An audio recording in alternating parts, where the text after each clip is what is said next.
In our study of the world's greatest sermon by the world's greatest preacher, Jesus' Sermon on the Mount, we've come to a section that deals with integrity. And we've already seen what Jesus had to say about regarding integrity in our sexual behavior. We've seen what he has to say about our integrity regarding our commitment to marriage, that is, one man, one woman for life. And tonight we're going to deal with his very serious instructions regarding the words we say, and more specifically, the promises that we make. Integrity in what we say. Integrity with our words.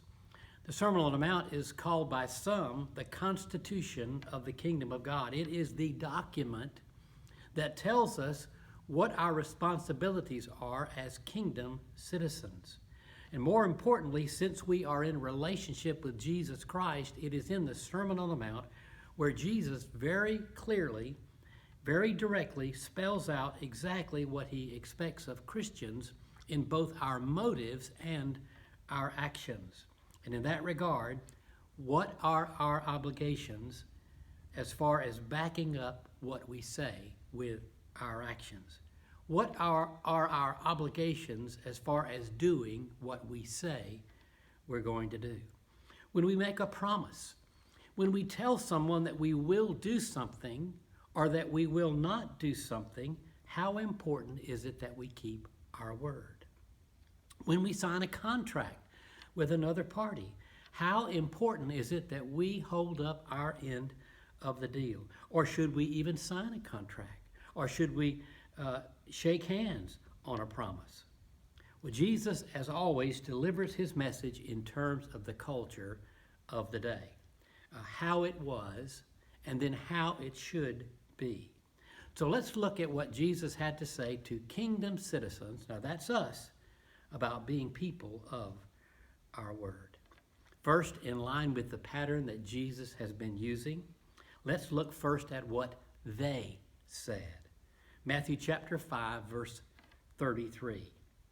You have also heard that our ancestors were told, you must not break your vows, you must carry out the vows you make to the Lord.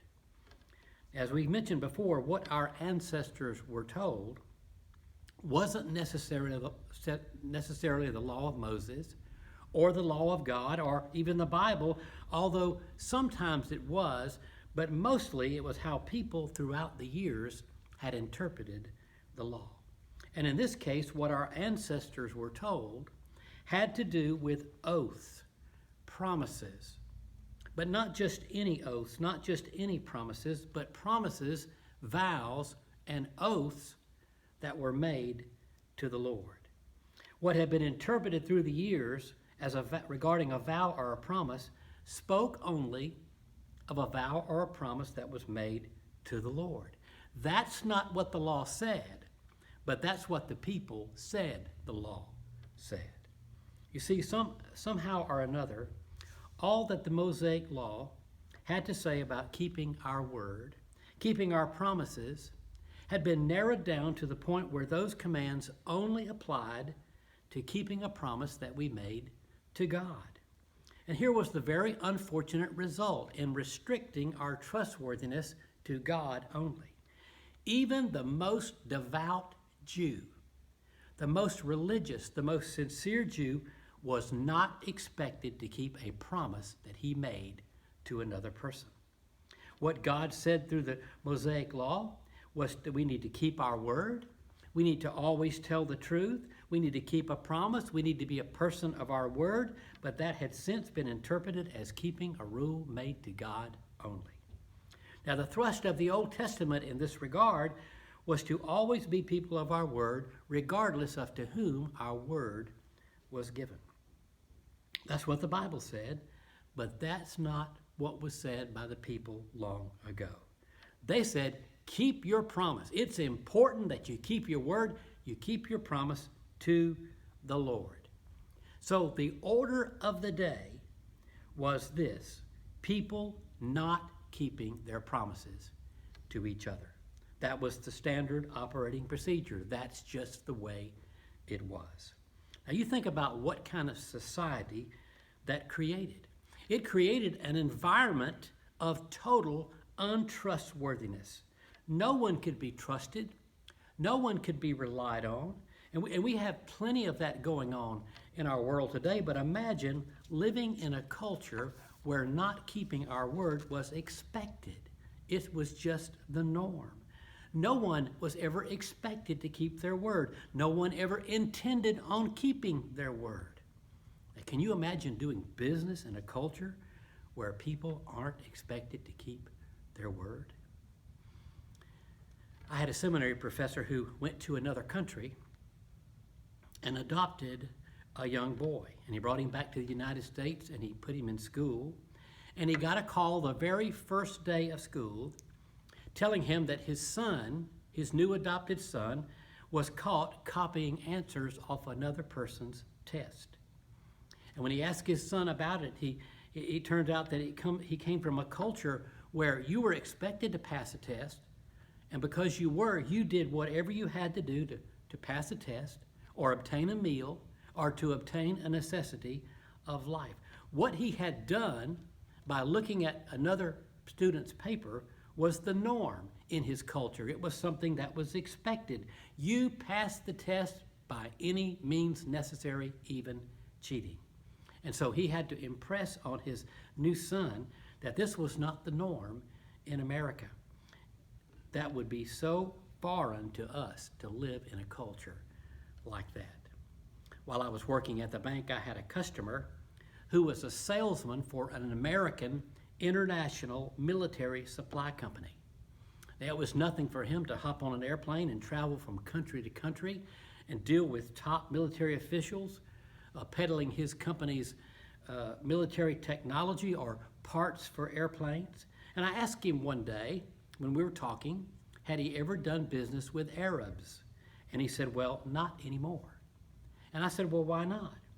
And he said, well, that he had made a presentation to some Arab military officials, and they were very quickly sold and ready to sign the contract. They didn't even read it, they were ready to sign it. And so he didn't understand, so he asked his interpreter, why are they so apt to sign this contract and to do it so quickly?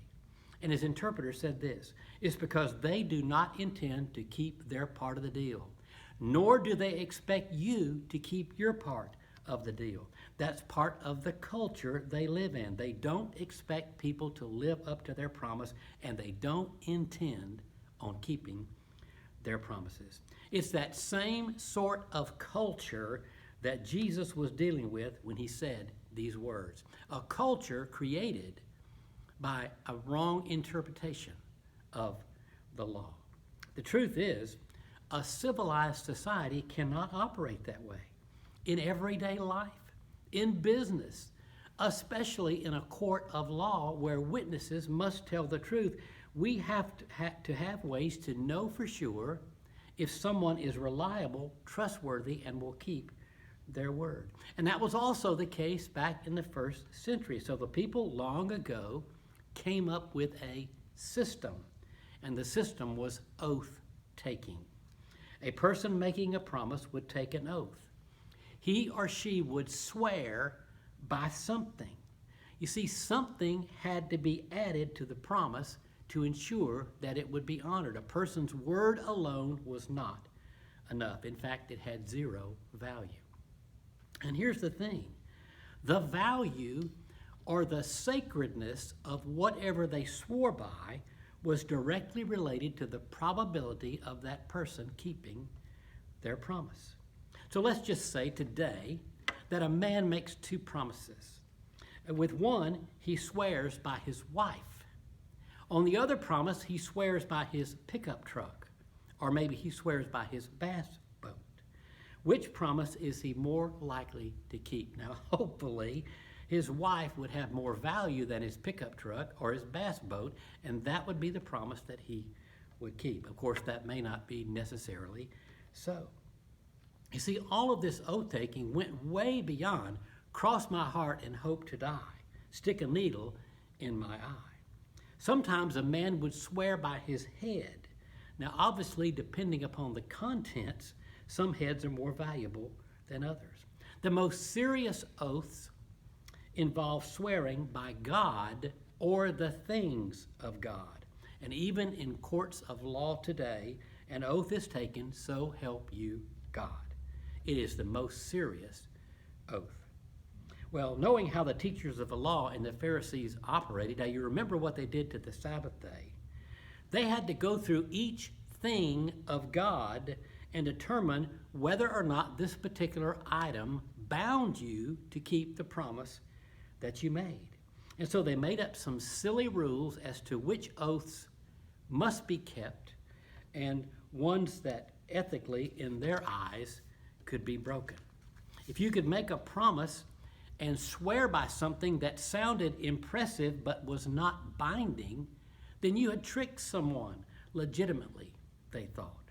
You had done nothing wrong. You had outsmarted someone. You had crossed your fingers behind your back. One commentary of Robert Dean says many Pharisees had found ways of perverting the purpose of the commandment so they could lie while pretending to speak the truth. So here are some of their rules. Swearing by the temple, as important as that was to the Jews, was not binding. Swearing by the gold on the temple was binding. Swearing by the altar, another very important thing to the Jews, was not binding. Swearing by the gift on the altar was binding. So a teenage boy comes home having sold the family beast of burden. And he tells his daddy, I sold it on credit. Oh, says the father, what kind of oath did you get? Oh, daddy, we'll get our money for sure because that Pharisee swore by the temple, the very temple of Yahweh. And that's when the father informs him that that oath was not binding on the Pharisee, and most likely they would never get their money. It sounded official and serious, but it was a loophole, a way for a person not to keep their word. Well, Jesus, of course, sees through and questions their reasoning, and he deals with all these little rules a little later on in Matthew's gospel. Matthew 23:16, listen to this. Blind guides, what sorrow awaits you? For you say that it means nothing to swear by God's temple, but that it is binding to swear by the gold in the temple. Blind fools. Which is more important, the gold or the temple that makes this gold sacred? And you say that to swear by the altar is not binding, but to swear by the gifts on the altar is binding. How blind! Which is most important, the gift on the altar or the altar that makes the gift sacred? So when you swear by the altar, you are swearing by it and everything on it. And when you swear by the temple, you are swearing by it and by God who lives in it. And when you swear by heaven, you are swearing by the throne of God and by God who sits on the throne. Oh, Jesus had their number. He knew their thoughts. And we do need to say here that there was and there is a place for taking an oath. In fact, in the Bible, God even swore. Now, he swore for our benefit and not his. And listen to this. He swore by himself. You can't get much a higher oath than that. If you saw a number of years ago the movie Oh God, which was a pretty cute movie once you got past the point that George Burns was playing God, there was a scene where God takes the witness stand in a court of law. And he raises his right hand and he says, I swear to tell the truth, the whole truth, and nothing but the truth, so help me, me. He swore by himself.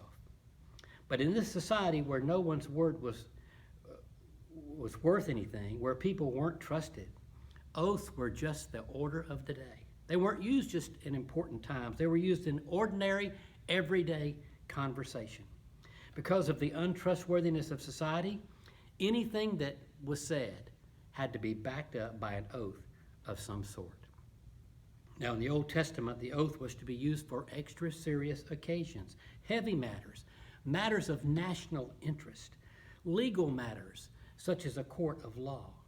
But even though the Anabaptists And today, the Jehovah's Witnesses take Christ's instructions literally and will not take an oath of any kind. That was not Jesus' intent here on the Sermon on the Mount. In his instructions, it sounds maybe like he is prohibiting oaths, but from within the context of his society, he is not. So let's see. So we've heard what they said. What did Jesus say? Verse 34. But I say, do not make any vows. Do not say by heaven, because heaven is God's throne, and do not say by earth, because the earth is his footstool. And do not say by Jerusalem, for Jerusalem is the city of the great king. Do not even say by my head, for you can't turn one hair white or black. You see, if honesty, if keeping one's word is relative to a particular oath, then Jesus says, just don't make any vows. Don't take an oath. You can't break a promise if you never make one. And then I want you to notice this. This shows the wit and how smart and how intelligent Jesus was. Because he uses some very clever logic. He uses some very good reasoning to refute all those little swear rules laid down by the teachers of the law. Here's his logic. What did the people long ago say? Let's start with this. What is it that everybody, all of us, can agree on? And it was that an oath involving the Lord must be kept. Now the reason is because that person that was taking an oath was calling on God as a witness, but it actually goes further than that. It was calling on God to avenge a promise that was not kept. So oaths involving God must be kept. Now that's the beginning point of Jesus' logic. That's what they could all agree on. So what about getting off the hook because you swear by heaven? Jesus says, no, that doesn't let you off the hook because heaven is God's throne. Well, do I have to keep a promise if I swear by the earth? Yep, says Jesus, the earth too, because not only did God create it, but it's his footstool. And someone else says, well, I know a good loophole. I'll swear by Jerusalem. Again, Jesus says, no, for that's the city of the great king. And then some wise guy thinks he has it figured out. I'll swear by my head. Jesus said, I'm afraid not. It is your head, and this was before the days of preference by L'Oreal or Grecian Formula 16. You can't change the color of one scraggly hair. That's something that God does. So basically, what Jesus is saying is that God created it all, and he controls it all, and he has something to do with anything that we might happen to swear by. So every oath is an oath before God and must be kept. Every oath.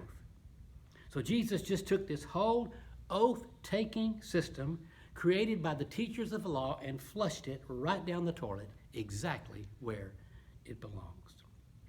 D. Martin Lloyd-Jones says these people had to remember that everything they did was important. They were God's people, and they were reminded that even in their talk and conversation, and especially in the taking of oaths, everything must be done in such a way as to realize that God was looking upon them.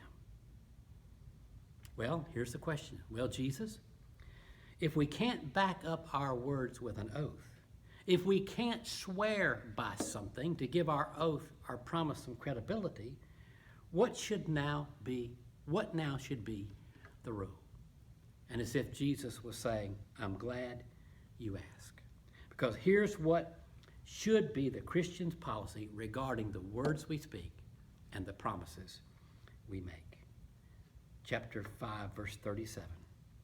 Just say a simple, yes, I will, or no, I won't.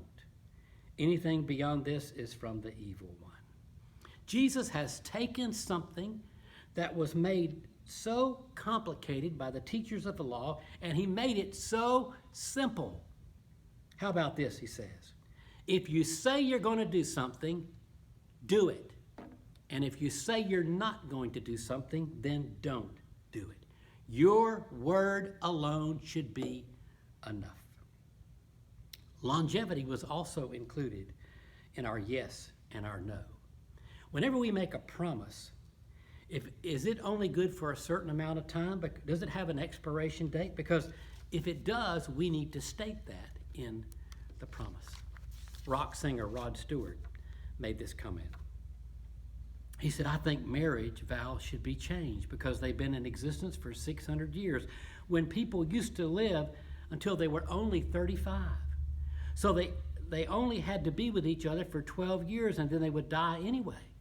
But now it's a big commitment because you're going to be with someone 50 years. That's impossible. The vow should be written like a dog's license that has to be renewed every year.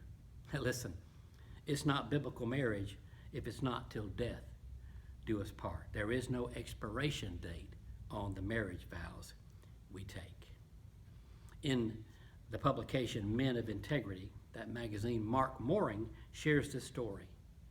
He said it was late, and his young sons, Peter and Paul, had been in bed for at least an hour. He and his wife returned from their Bible study group, and he snuck into the boys' room to say goodnight. When one of his sons says, Dad, can I have some ice cream? He said, no, Peter, it's late, way past bedtime. But Dad, you promised. And Mark Mooring says he was right. The boys had asked for ice cream earlier in the day, and he had promised that he would go get some because they didn't have any. I'll get some for you later, I promise. Well, dinner came and went. They cleaned up the kitchen. The boys picked up their toys. The sitter arrived. He and his wife left for Bible study. He'd forgotten all about the ice cream, but his son hadn't. That's the way it is with children, right? So even though it was after 10 o'clock, he hopped in the car, drove to the convenience store, got a half-gallon, and hurried home. And he and his sons enjoyed that chocolate vanilla swirl together. He said, after all, I had a promise to keep. You see, we honor God in what we say, and we greatly simplify the process of integrity when our yes means yes and our no means no. May it be that way with us. And listen, this is so important because when we are people of integrity, when we keep our promises, we gain credibility. People start believing what we say. And that, ladies and gentlemen, is the platform we must build for ourselves to effectively share the gospel. Ultimately, that's why being people of our word is so important.